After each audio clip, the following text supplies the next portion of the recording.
ఇందులో టీటీడీ వైఫల్యం లేదు, ఇందులో టీటీడీ వైఫల్యం లేదు.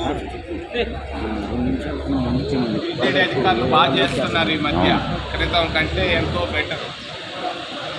వాస్తవ విషయం చాలా మందికి తెలియదు. భక్తులు రాత్రంతా ప్రయాణం చేసి ఆతృతతో వచ్చి క్యూలో నిలబడ్డారు. అన్నం కూడా తిల్లా, టిఫినో చేయలా, నిలబడ్డారు భక్తులంతా. బ్లడ్ షుగర్ పడిపోయింది వాళ్ళకి, బ్లడ్ షుగర్ పడిపోయింది. చక్కెర అనేది ఒకటి ఉంటుంది. నేను చాలామంది పడిపోయిన భక్తులు పక్కనే స్థానికులు ఉన్నారు, ముఖ్యంగా పెద్ద హరిజన వార్డు నుంచి చాలామంది. వాళ్ళు కళ్ళతో చూసి చెప్పారు, ఎవరు వాళ్ళని నెట్టలేదు, తట్టలేదు, వాళ్ళకై వాళ్ళే పడిపోయారు.